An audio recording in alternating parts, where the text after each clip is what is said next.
এক মাসেরও কম সময়ের ব্যবধানে আজ বসছে পদ্মা সেতুর অষ্টম স্প্যান। দৃশ্যমান হচ্ছে ১২০০ মিটার। কুয়াশার কারণে কাজে ধীরগতি। বিআইডব্লিউটি এর গতকাল স্থগিত হওয়া উচ্ছেদ অভিযান শুরু। ভাঙা হচ্ছে আমিন মোমিন হাউজিং এর স্থাপনা। ঢাকা বন্দর প্রধান সহযোগ দিয়েছেন ঊর্ধ্বতন কর্মকর্তারা। ২১শে ফেব্রুয়ারি উপলক্ষে কেন্দ্রীয় শহীদ মিনারে চলছে প্রস্তুতি। থাকছে ৪ স্তরের নিরাপত্তা ব্যবস্থা, জানালেন ডিএমপি কমিশনার। বাংলাদেশে বিনিয়োগে আগ্রহী বিদেশি ব্যবসায়ী ও উদ্যোক্তারা আবুধাবিতে মতবিনিময় সভায় প্রধানমন্ত্রী। জার্মানি ও আরব আমিরাত সফর শেষে দেশে ফিরলেন শেখ হাসিনা। এবং পাইলট সংকটে বন্ধ ঢাকা লন্ডন রুটের বোয়িং 787 ড্রিম লাইনার দিয়ে ফ্লাইট পরিচালনা। অন্য বিমানে প্রতি ফ্লাইটে গচ্চা যাচ্ছে ৩ কোটি টাকা।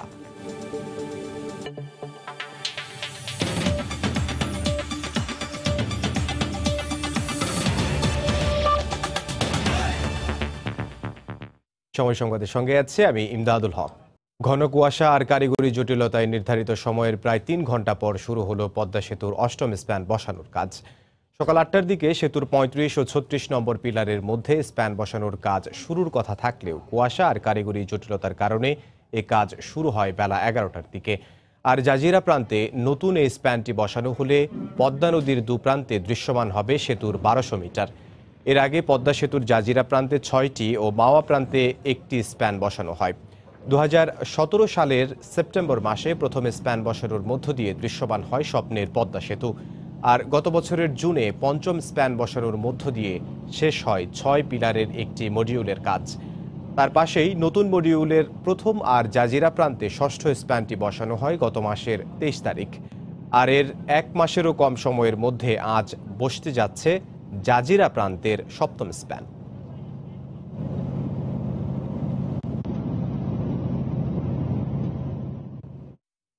এই মুহূর্তে পদ্মা সেতু প্রকল্প এলাকায় আছেন রিপোর্টার এহসান জুয়েল। স্প্যান বসানোর খবর জানতে সরাসরি চলে যাচ্ছি তার কাছে। জুয়েল,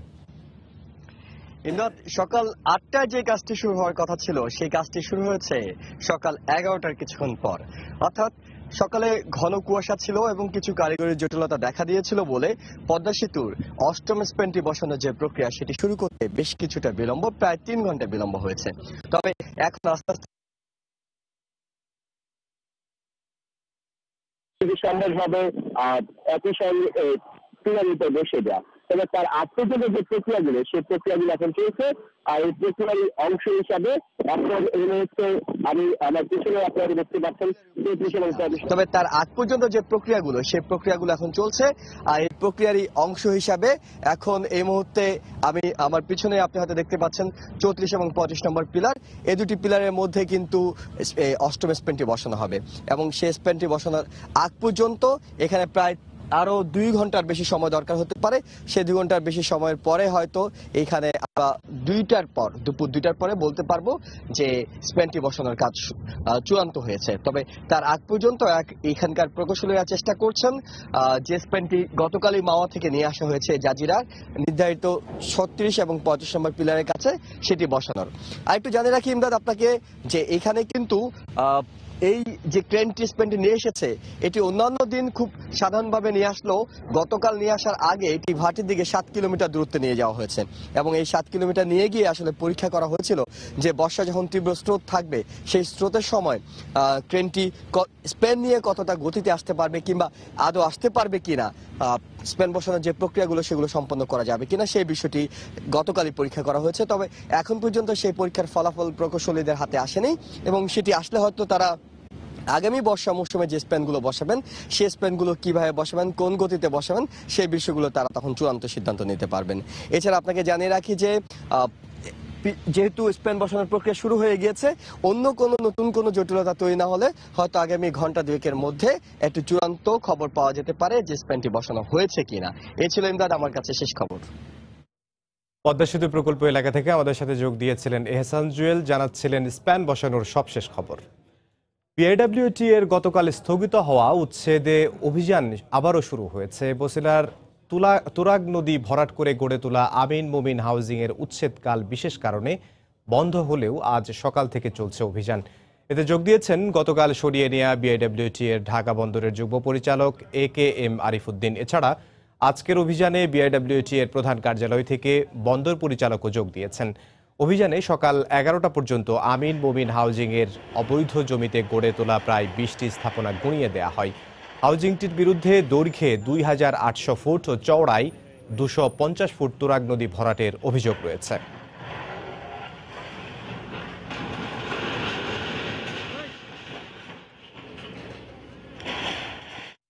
এই মুহূর্তে বসিলার তুরাগ তীরে আছেন রিপোর্টার মাহমুদ রাকিব। সরাসরি চলে যাচ্ছি তার কাছে। রাকিব,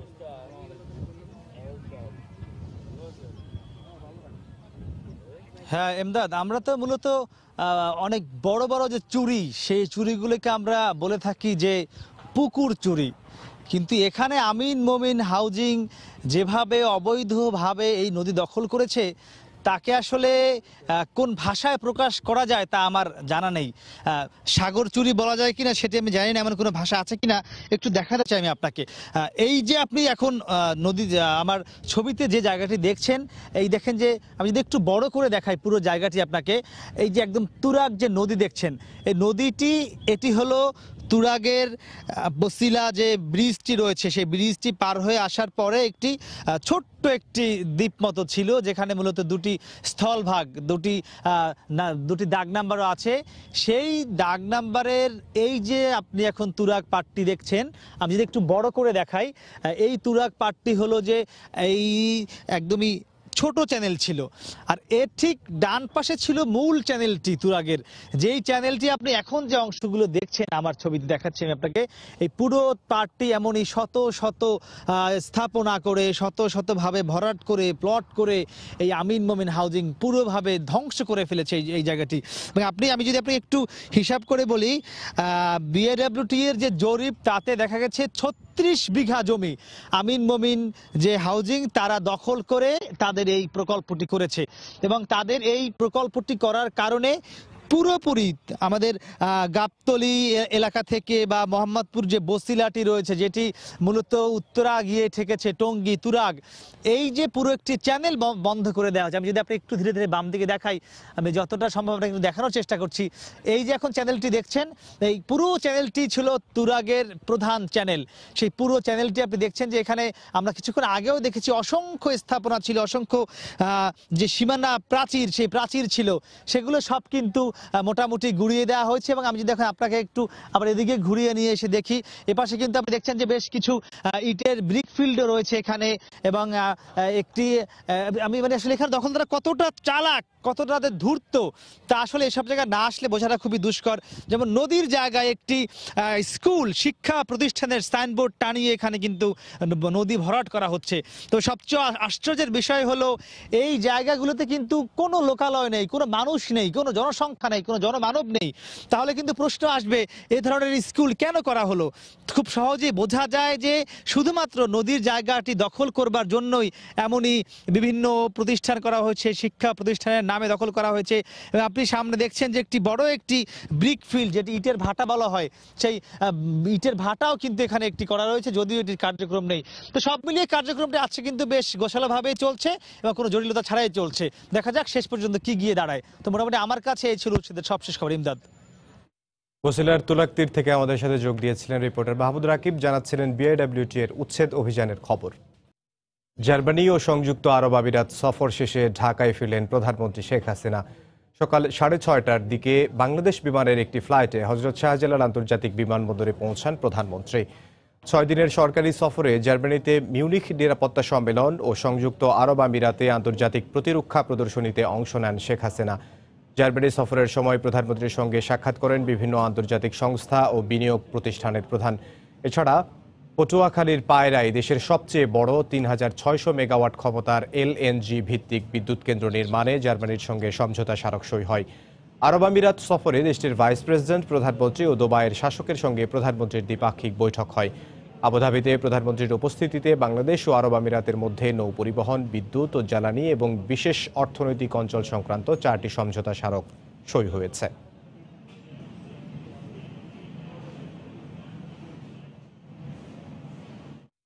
এর আগে গতরাতে সংযুক্ত আরব আমিরাতের আবুধাবিতে বাংলাদেশ দূতাবাস আয়োজিত মতবিনিময় সভায় বক্তব্য রাখেন প্রধানমন্ত্রী শেখ হাসিনা।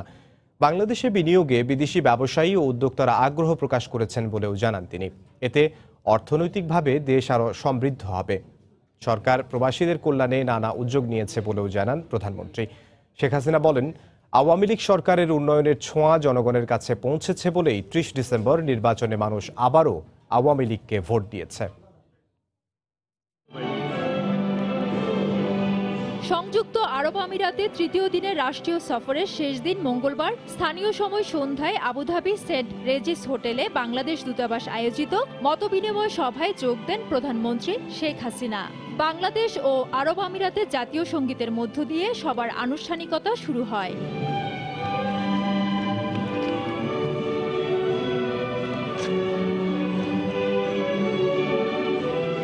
শুরুতে সেখানে বসবাসরত বাঙালি বিভিন্ন কমিউনিটির নেতারা প্রধানমন্ত্রীকে ফুল দিয়ে শুভেচ্ছা জানান। পরে প্রবাসীদের উদ্দেশ্যে বক্তব্য দেন সরকার প্রধান। বলেন, আরব আমিরাত বাংলাদেশের দীর্ঘদিনের পরীক্ষিত বন্ধু। বিশ্বের সব দেশের সঙ্গে বাংলাদেশের সুসম্পর্ক আছে উল্লেখ করে প্রধানমন্ত্রীর টানা তৃতীয় মেয়াদে প্রথম এই দ্বিপাক্ষিক সফর সফল হয়েছে বলে জানান। সরকার গঠন করার পর এটাই আমার প্রথম রাষ্ট্রীয় সফর, দ্বিপাক্ষিক সফর। কাজে প্রথমে দ্বিপাক্ষিক সফর আমি মনে করি অত্যন্ত সফল হয়েছে। বিশেষ করে বিনিয়োগ যায়, আবার তার জন্য যথেষ্ট আলোচনা করে খুব ভালো সাড়া পেয়েছি।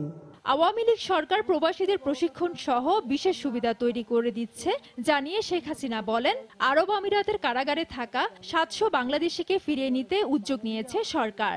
এই সময় তিনি বিদেশের নিয়মকানুন মেনে চলার জন্য প্রবাসীদের প্রতি আহ্বান জানান। ৭০০ মতো বাঙালি কারাগারে সাজাপ্রাপ্ত আছে, তো আমরা তাদেরকে ফেরত নেওয়ার ব্যবস্থা করছি। যখন যে দেশে যাবেন সে দেশের আইন মানতে হবে, যেন দেশের কোনো বদনাম না হয়। শেখ হাসিনা বলেন, আওয়ামী লীগ সরকারের প্রতি জনগণের আস্থার প্রতিফলন ছিল ৩০ ডিসেম্বর নির্বাচন, যেখানে তরুণ ও নারীরা ব্যাপকভাবে আওয়ামী লীগকে ভোট দিয়েছে।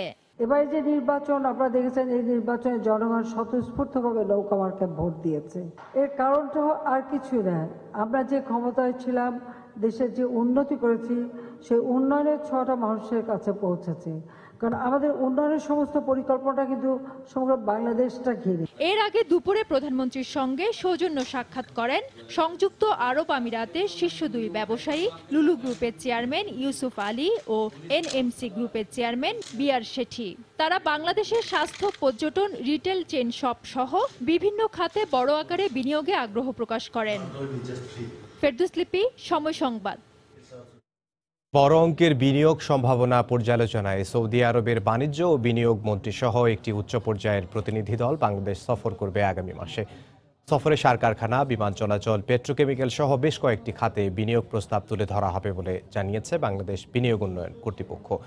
অর্থনীতিবিদরা বলছেন, উপযুক্ত পরিবেশ থাকায় সৌদি বিনিয়োগকারীরা বাংলাদেশমুখী হচ্ছে। হরিপদ সাহার রিপোর্ট। সৌদি আরব বাংলাদেশের অন্যতম গুরুত্বপূর্ণ শ্রমবাজার হিসেবে পরিচিত। এর বাইরে জ্বালানি তেল আমদানি ও দেশের আর্থিক খাতে বিনিয়োগ দুদেশের বাণিজ্যিক সম্পর্কের মধ্যে উল্লেখযোগ্য। দেশের সরাসরি বিদেশি বিনিয়োগ বাড়ানোর উদ্যোগের অংশ হিসেবে গত বছর অক্টোবরে প্রধানমন্ত্রী সৌদি আরব সফরে গিয়ে সেদেশের সরকার ও ব্যবসায়ীদের বাংলাদেশে ব্যবসার আহ্বান জানান। সফরে কয়েকটি খাতে বিনিয়োগের সমঝোতা স্মারকও স্বাক্ষরিত হয়। তারই ধারাবাহিকতায় আগামী মাসে দেশটির বাণিজ্য ও বিনিয়োগ মন্ত্রী এবং অর্থনীতি ও উন্নয়ন মন্ত্রী সহ একটি উচ্চ পর্যায়ের প্রতিনিধি দল বাংলাদেশ সফরে আসছে। সফরকারীদের সামনে বিদ্যুৎ, জ্বালানি, সিমেন্ট, প্রযুক্তি ও টেলিযোগাযোগ, পুঁজিবাজার সহ ৩৫টির মতো সম্ভাব্য বিনিয়োগ প্রকল্প তুলে ধরা হবে বলে জানিয়েছে বাংলাদেশ বিনিয়োগ উন্নয়ন কর্তৃপক্ষ। যেহেতু ওখানে আপনার র মেটেরিয়ালটা অ্যাভেলেবল গ্যাস, সেই জন্য সৌদি আরবে বাংলাদেশের জন্য একটা ফার্টিলাইজার ফ্যাক্টরি হতে পারে। ফার্টিলাইজারটা আমরা ব্যবহার করব এবং যারা কনসার্ন পার্টি আছে তাদেরকে নিয়ে আপনার মূলত যৌথ উদ্যোগে পেট্রোকেমিক্যালের একটি প্রস্তাবনা ওদের আছে। এবং ধারণাটা এরকম যে বাংলাদেশের অভ্যন্তরীণ চাহিদা মিটিয়ে এটা বিশ্ববাজারকে অ্যাড্রেস করতে পারবে। সো এই ধরনের নিয়ে আরামকোর সঙ্গে কথাবার্তা হচ্ছে। এছাড়া সিভিল এভিয়েশনের ক্ষেত্রে প্রকল্প নেওয়া হতে পারে। ১০০টি অর্থনৈতিক অঞ্চল গড়ে তোলা সহ বিনিয়োগ আকর্ষণে বর্তমান সরকার বিভিন্ন পদক্ষেপ নিয়েছে। সেই সাথে গেল কয়েক বছরের রাজনৈতিক স্থিতিশীলতাও এদেশে সৌদি বিনিয়োগ আকর্ষণে কাজ করছে বলে মনে করেন এই অর্থনীতিবিদ। সৌদি আরবের যে এখন যে ইনভেস্টমেন্টের যে কথাটা চলছে, এটা আসলে বহু কিছু ঘটনার আসলে একটা ফলাফল। সেটা হলো আসলে ইন্টারন্যাশনাল মার্কেটে তেলের দাম কমে সৌদি ব্যবসায়ীদের আগ্রহ বিভিন্ন দেশে বিনিয়োগ করার, এটা কিন্তু ম্যাটার করে। পাশাপাশি আমাদের এখানে বিনিয়োগের একটা পরিবেশে বন্দর, আমি উন্নয়নের কথা বলছি, রাস্তাঘাট উন্নয়নের কথা বলছি, আমার মেট্রো রেল, সব মিলিয়ে অবকাঠামো এবং অন্য বিষয়গুলো সিগন্যাল দিচ্ছে যে বাংলাদেশের সরকার এবং বাংলাদেশের ব্যুরোক্রেসি এইখানে একটা বিনিয়োগের যে উত্থান সেটা তারা করতে চায়। বাংলাদেশের সৌদি বিনিয়োগের সম্ভাবনাকে বাস্তবে রূপ দিতে বিনিয়োগ উন্নয়ন কর্তৃপক্ষ প্রধানমন্ত্রীর কার্যালয় সহ সংশ্লিষ্ট মন্ত্রণালয়ের সাথে কয়েক দফা প্রস্তুতি সভা করেছে বলে জানিয়েছে। হরিপদ সাহা, সময় সংবাদ, ঢাকা।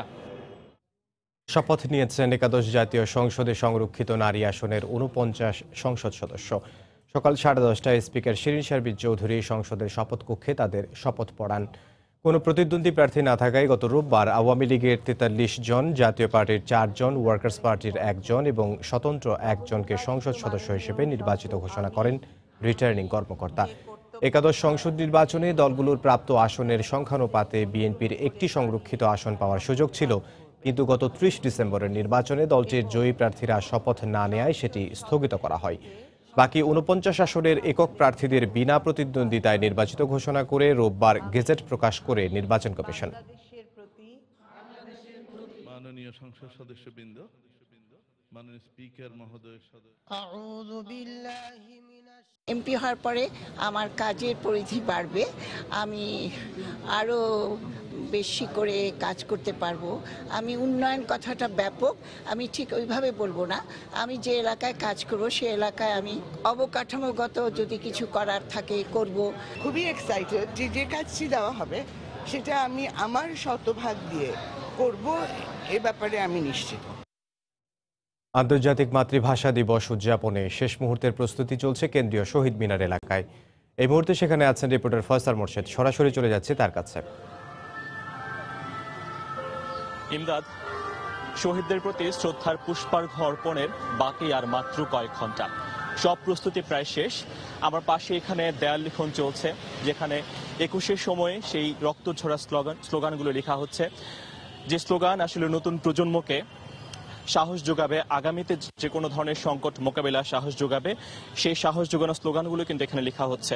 আমি নতুন প্রজন্মের অনেকের সাথে কথা বলেছি, যদিও শ্রদ্ধার্ঘ্য অর্পণের জন্য বাকি এখনো প্রায় 12 ঘন্টার মতো সময়। তারা অনেকে এসেছেন, অনেকে তারা ফুল নিয়েও এসেছেন। তারা বলছেন যে তারা এখনো তারা শ্রদ্ধা জানাতে চান, তারা দূর থেকে দেখছেন। যেহেতু আপনি জানেন যে যেহেতু রাষ্ট্রপতি, প্রধানমন্ত্রী তারা শ্রদ্ধা জানাবেন, এছাড়াও সাধারণ মানুষ যারা শ্রদ্ধা জানাবেন, সবকিছুর জন্য একটু কঠোর নিরাপত্তা বলও এখানে তৈরি করা হয়েছে। তারা তারপরেও আসছেন, তারা এসে দূর থেকে তারা দেখছেন স্মৃতির মিনার আসলে কেমন নতুন সাজে সেজেছে। আপনি জানেন যে সেই লাল এবং সাদা রঙে সেজেছে স্মৃতির মিনার, এবং এখানে 4 স্তর নিরাপত্তা ব্যবস্থা গ্রহণ করা হয়েছে। পুলিশের পক্ষ থেকে জানানো হয়েছে কোনো ধরনের অপ্রীতিকর পরিস্থিতি যাতে না ঘটে, যে কোনো ধরনের ঘটনা এড়াতে তারা এখানে সিসিটিভি সহ আরটিও সহ নানা ধরনের নিরাপত্তা ব্যবস্থা গ্রহণ করেছেন, এবং 6000 আইনশৃঙ্খলা বাহিনীর সদস্য এখানে মোতায়েন থাকবেন।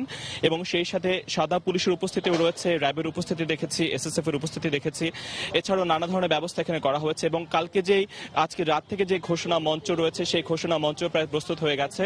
সেই ঘোষণা মঞ্চের পরীক্ষা নিরীক্ষা এখানে চলতে দেখেছি আমরা।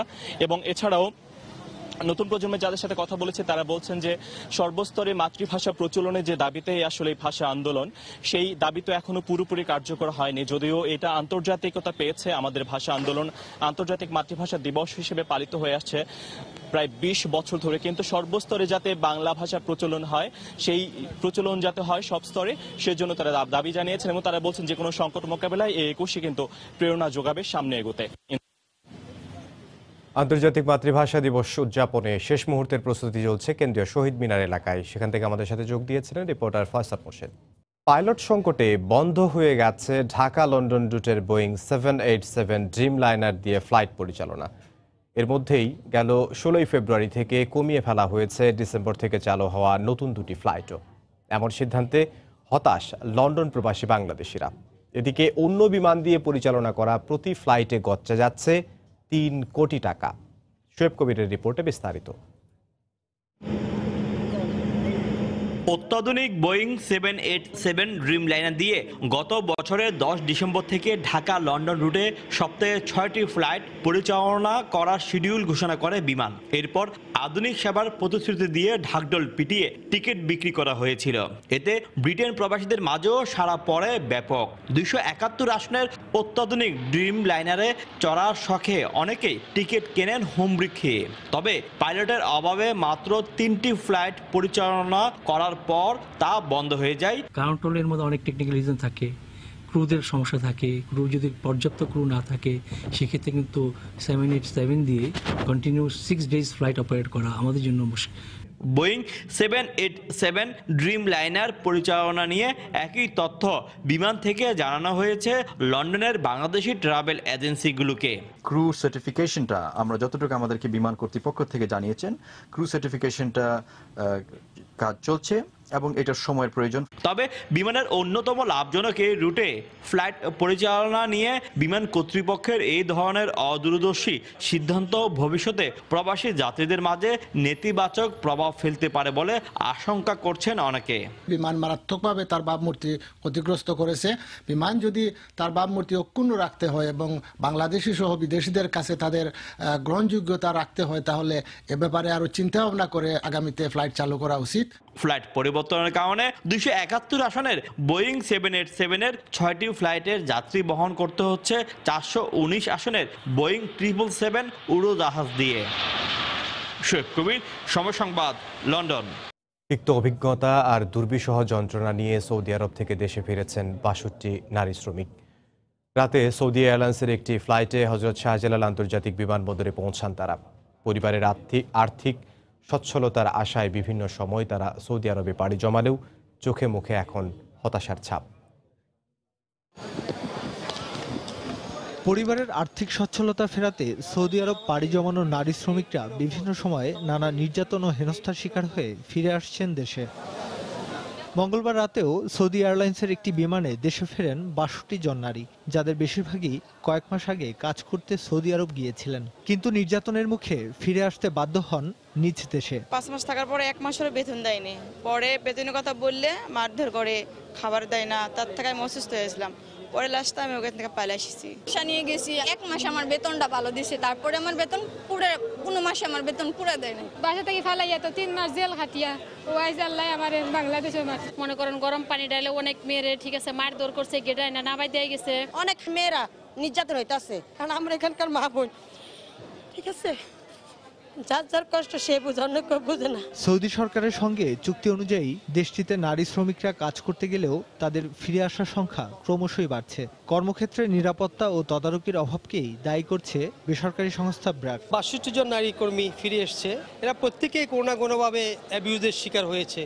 দেখো শারীরিকভাবে নির্যাতনের শিকার হয়েছে, আমরা দেখেছি অনেকের গায়ে ক্ষতচিহ্ন। নারীদেরকে পাঠালাম মানে আমরা সংখ্যাটা দেখালাম যে আমরা এত লক্ষ লক্ষ বিদেশে পাঠাইছি, তার চেয়ে ব্যাটা হচ্ছে আমরা কোয়ালিটিটা আমাদের জরুরি। তার আত্মসম্মান যেন নিশ্চিত হয়, তার জন্য সিকিউরিটি নিশ্চিত হয়, এই জায়গাগুলো খুব জরুরি। বেসরকারি সংস্থা ব্র্যাকের হিসেব মতে গত বছর নির্যাতনের শিকার হয়ে দেশে ফিরেছেন 2500 নারী কর্মী, আর চলতি বছর গত 2 মাসে ফিরেছেন প্রায় 300 জন। এহসানুল হক শাওন, সময় সংবাদ, ঢাকা। যশোরে গুলিতে একজন নিহত হয়েছেন। পুলিশ বলছে নিহত ব্যক্তি মাদক ব্যবসায়ী, মারা গেছে বন্দুকযুদ্ধে। ঘটনাস্থল থেকে মাদকদ্রব্য, অস্ত্র ও গুলি উদ্ধার করা হয়েছে। পুলিশ জানায় গতরাতে শার্শা উপজেলার উলাশী এলাকা অভ্যন্তরীণ কোন্দলের জের ধরে দুদল মাদক ব্যবসায়ী গোলাগুলি করছে এমন খবরে অভিযান চালানো হয়। পুলিশের উপস্থিতি টের পেয়ে পালিয়ে যায় মাদক ব্যবসায়ীরা। তবে ঘটনাস্থল থেকে গুলিবিদ্ধ এক মাদক ব্যবসায়ীর লাশ উদ্ধার করা হয়। পরে নিহতের লাশ ময়নাতদন্তের জন্য সদর হাসপাতালের মর্গে পাঠায় পুলিশ। এ পর্যায়ে শীর্ষ সংবাদ জানিয়ে দিচ্ছে আরেকবার। 1 মাসেরও কম সময়ের ব্যবধানে আজ বসছে পদ্মা সেতুর 8ম স্প্যান। দৃশ্যমান হচ্ছে 1200 মিটার। কুয়াশার কারণে কাজের ধীরগতি। বিআইডব্লিউটি এর গতকাল স্থগিত হওয়া উচ্ছেদ অভিযান শুরু। ভাঙা হচ্ছে আমিন মোমিন হাউজিং এর স্থাপনা। ঢাকা বন্দর প্রধান সহযোগ দিয়েছেন ঊর্ধ্বতন কর্মকর্তারা। 21শে ফেব্রুয়ারি উপলক্ষে কেন্দ্রীয় শহীদ মিনারে চলছে প্রস্তুতি। থাকছে 4 স্তরের নিরাপত্তা ব্যবস্থা, জানালেন ডিএমপি কমিশনার। বাংলাদেশে বিনিয়োগে আগ্রহী বিদেশি ব্যবসায়ী ও উদ্যোক্তারা আবুধাবিতে মতবিনিময় সভায় প্রধানমন্ত্রী। জার্মানি ও আরব আমিরাত সফর শেষে দেশে ফিরলেন শেখ হাসিনা। এবং পাইলট সংকটে বন্ধ ঢাকা লন্ডন রুটের বোয়িং 787 ড্রিম লাইনার দিয়ে ফ্লাইট পরিচালনা। অন্য বিমানে প্রতি ফ্লাইটে গচ্চা যাচ্ছে 3 কোটি টাকা। এই ছিল এখনকার মতো। যে কোনো খবর পেতে ভিজিট করুন সময়নিউজ.tv। আপনার মোবাইলে সময় সংবাদ দেখতে, সব খবর পেতে ডাউনলোড করুন সময় অ্যাপ। এছাড়াই মাত্র পাওয়া খবর আপনার মোবাইলে পেতে SMS করুন *BN লিখে পাঠিয়ে দিন 16242 নম্বরে। সঙ্গে থাকুন সময়।